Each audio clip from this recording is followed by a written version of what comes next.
Right, ladies and gentlemen, MrSotko here. Welcome back to the channel. Got a few good news stuff for you today. Not going to be an incredibly long video today, but the first thing I want to talk about is that the Swedish man was sentenced after sending a bomb to a crypto firm over a lost password, because that's probably what you should do if you lose your password. Not blame it on yourself. Hey, I lost my own password. Maybe I should send a bomb somewhere, right? No, probably not. But let's read into it. A Swedish court has sentenced a man to 6.5 years in prison after he sent a potentially lethal homemade bomb to a UK-based crypto firm. Jermu Solonen, 43, faced several charges in the Stockholm District Court, including sending a bomb to Cryptopay employees in London and mailing a white powder to Swedish politicians, including the Prime Minister. So this guy's definitely a pretty stable person, you know. It's probably the way you should be doing things in crypto. Is just like, oh, I lost my password. I forgot to write it down. I should send a bomb. Solonen was allegedly attempting to take revenge on the firm for refusing to change his password on the Cryptopay platform in August 2017. As BBC reports, Cryptopay refused the request and, as such, would contravene company policy. So Solonen sent an explosive device in a padded envelope addressed to 2 Cryptopay employees in Hackney, London, in November 2017, and the package was delivered to an accounting firm previously used by Cryptopay. Several months later, in March 2018, a worker at the office began opening the package, but stopped when he became suspicious of the contents. The package was referred to the Met Police Counter-Terrorism Command, who forwarded DNA information from the bomb to Interpol, alerting Swedish authorities to Solonen's activities, according to BBC. So, founded in late 2014, Cryptopay is a Bitcoin wallet debit card service in exchange for UK and European Union clients. Cryptopay co-founder George Basaladze told Cointelegraph that the firm had changed offices a few months before the parcel was delivered, so no one was hurt in the incident. Apparently it didn't explode, so he wasn't really that great at making a bomb, and good thing he wasn't, because otherwise some innocent person would get hit. So, hey, write down your passwords, right? Don't blame others if you lost a password. Don't do that. But 6.5 years for sending a bomb and a mysterious white powder to people, that seems pretty low. So I guess Sweden doesn't have, like, I don't know, what do you call them? Laws? I don't know, because in America, you'd be definitely doing more than 6.5 years for mailing a bomb to somebody, for sure. How much?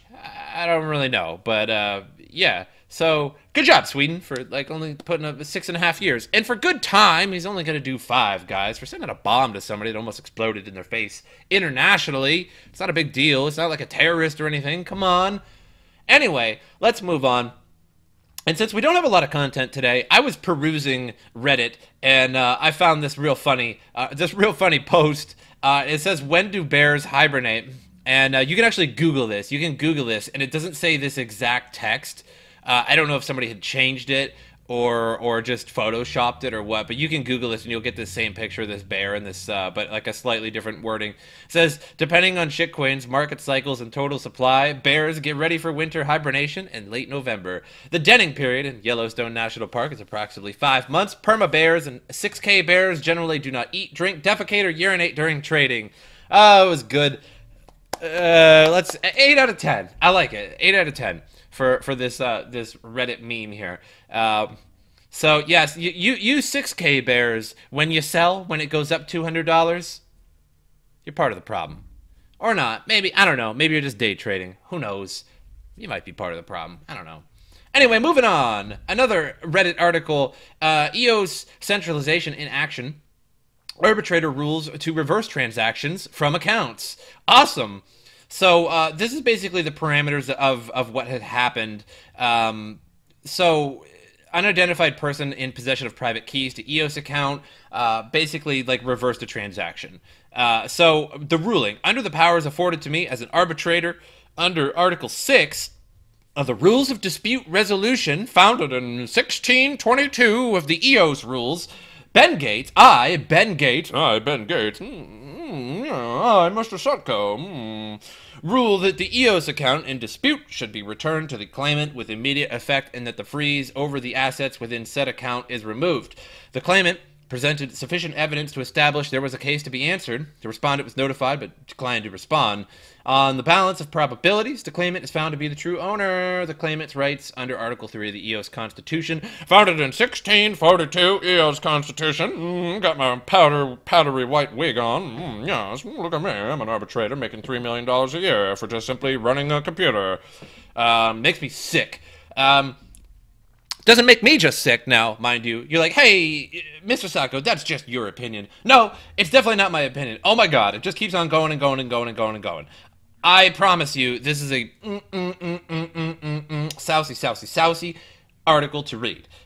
Because everyone is just, what a pile of garbage is EOS. Why would anyone use this over a bank account or traditional legal systems? These guys raised $4 billion to recreate the legal system using a token that is neither censorship resistant nor immutable. And then blah, blah, blah, bought it and pumped it and are willing to fight to the death defending it.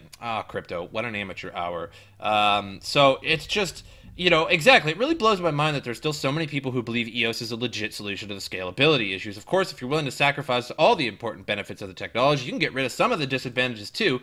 That's a marketing solution, not an engineering solution. Biggest scam in crypto. Absolutely. EOS is the biggest scam that has ever hit crypto, other than like BitConnect or something like that, or cloud mining.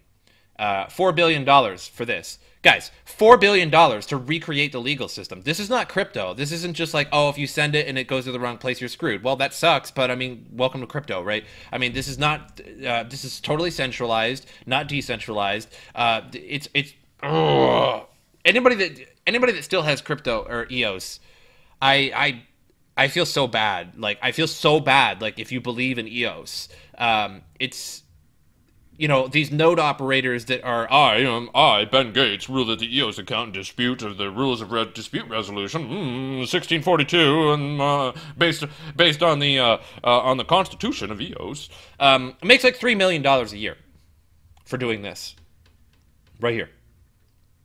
Some of you might work in a call center or something like that, and don't worry about that, okay?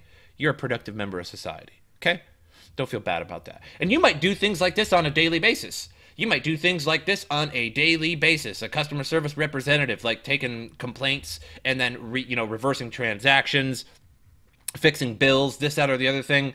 And you get paid, what, like $15 an hour or something like that, max, okay? Or maybe you make more. I don't know. But like $3 million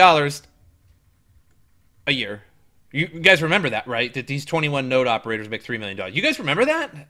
Does nobody remember? Okay, moving on. Jeez, oh man. Next one is which cryptocurrency will ignite the next crypto market explosion? So this is a big market shill for stellar lumens. So the question is, Bitcoin is not going to be one igniting the rocket for the next crypto price explosion. Then which currency would be the catalyst? Ethereum, or a crypto based on Ethereum, could be a candidate. According to sentiment, Ethereum-based networks are done waiting for the Ethereum to bounce back. They're paving their own bull run. And Cuthbertson quotes next technology Ian McLeod of Thomas Crown Art, who says that Ethereum could be on the verge of a monumental defining global breakout. I kind of agree. Now, I think that Ethereum is probably the most useful of the cryptocurrencies, even more so than Bitcoin. It has a slightly faster transaction rate than Bitcoin. Sharding and such is going to make it even better. Casper, whatever, that's going to make it even faster. You can make, dApps on it. It's really popular. It goes faster than Bitcoin. You can put actually smart contracts on it. All things you can do that Bitcoin really can't do. Bitcoin, of course, is the brand name. It's good to hodl. It's good, because it's a security. But Ethereum is a really good coin. Excuse me. So, or the detonator could be a yet unknown crypto coin such as Stellar Lumens. Blockchain announced that from November 6th, it was giving away $125 million in XLM to its blockchain wallet users who sign up for the airdrop. A link in this if you want some of that 125 mil airdrop there. Boom, boom, boom, right there. But a pretty weird shill for XLM, if you ask me. So blockchain's rationale behind the airdrop is to drive decentralization, popularity, or use of the network. However, let's not discount the possibility that the 10-year-old Bitcoin could ignite the next market explosion. After all, Bitcoin remains the largest cryptocurrency, continues to help businesses such as financial services company Square become profitable. So that's good. But again, Bitcoin, I don't think, ever really made that 2017 year price explosion. Of course, Bitcoin has been around for 10 years, and it's consistently gone up in price to some degree. Of course, there's been little crashes and bear runs, of course. But for the most part, I think 2017 was really driven by referral links. I really, really, truly believe that the hype was based on YouTubers and hundreds of thousands of people, millions of people a day going on YouTube and looking up things like BitConnect and new cryptos and watching crypto YouTubers. And, of course, there are many other things, but, watching people make daily money on cloud mining and BitConnect and stuff like that. And of course, they signed up as well. And to do that, you had to buy Bitcoin. You had to invest in Bitcoin in some way.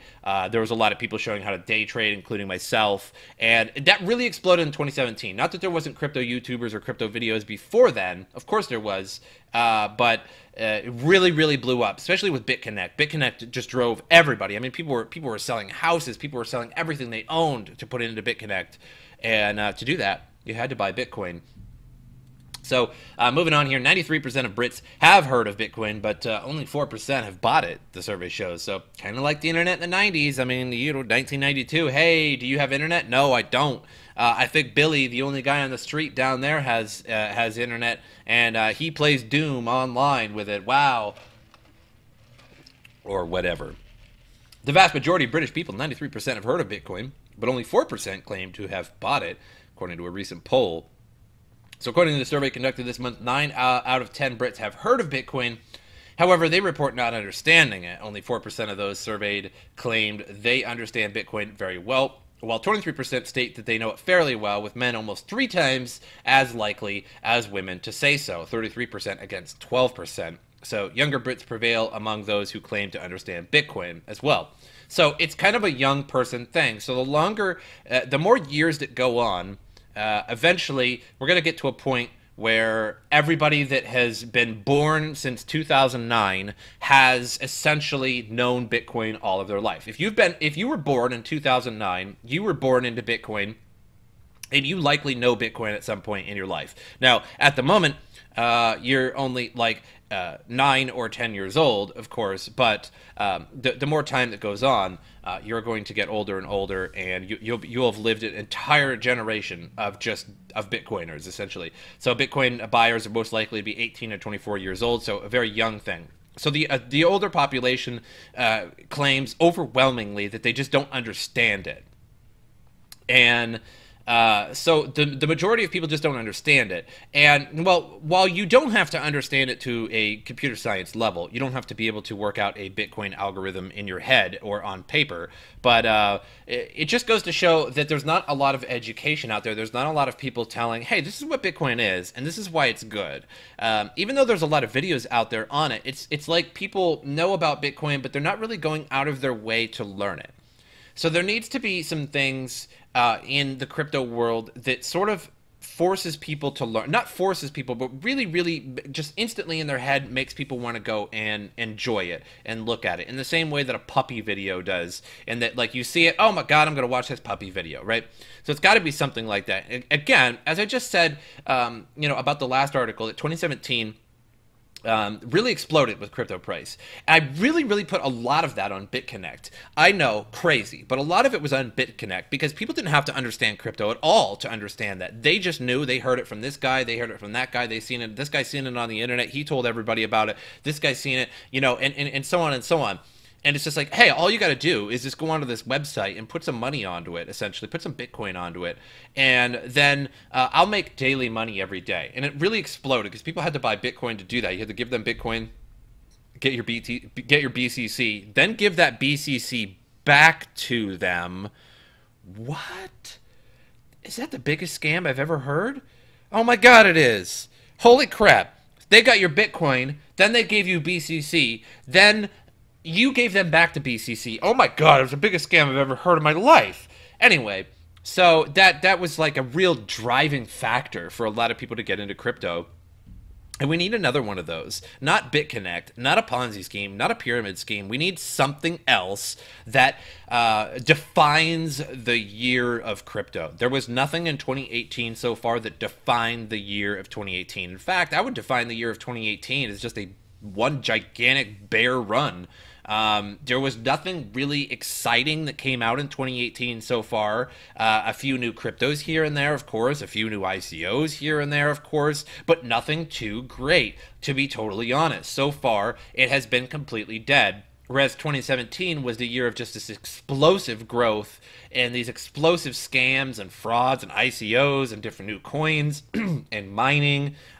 So we need something else for 2019. 2019 must bring something new to the crypto table. Last article says, hey, Paul Krugman, Bitcoin doesn't need men with guns to have value.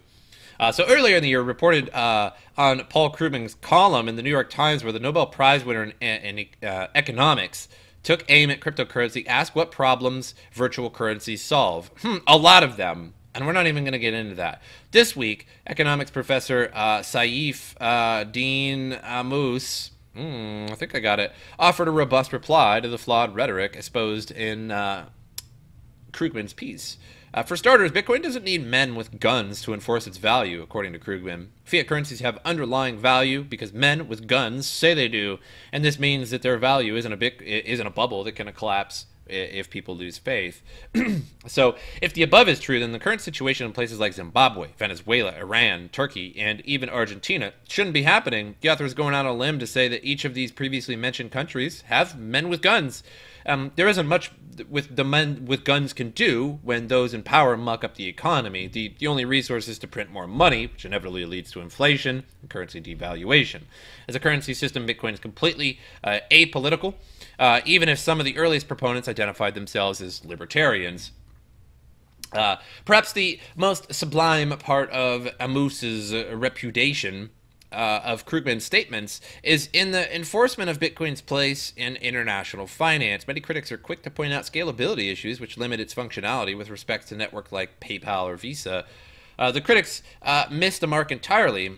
As stated by Amus, Bitcoin isn't as much of a replacement for those consumer payment networks as it is a replacement for the central bank payment settlement model. One such area where Bitcoin continues to prove a real-world solution is remittance. Companies in Southeast Asia and Africa are providing useful remittance solutions at a fraction of the fees charged by mainstream operators. So Bitcoin not only allows for the transfer of large amounts of value at significantly lower fees, but also reduces the third parties who could freeze and confiscate funds. Meanwhile, the legacy banking system continues to charge high premiums for such services, taking days or even weeks to clear. Bitcoin, on the other hand, usually has everything cleared within an hour. Again, not the fastest cryptocurrency, not the cheapest cryptocurrency, but so far, still the best cryptocurrency in terms of its security, immutability, yada, yada, right? It's decentralization. So, you know, when it talks about banking systems charging high fees and services taking days or even weeks to clear, you know, a good example is that if you went to Coinbase and you decided to put some money on Coinbase, you know, it takes like 7 days. It'll say, like, yeah, like it'll say, you know, 7 days. It'll take 7 days to clear, 7 business days.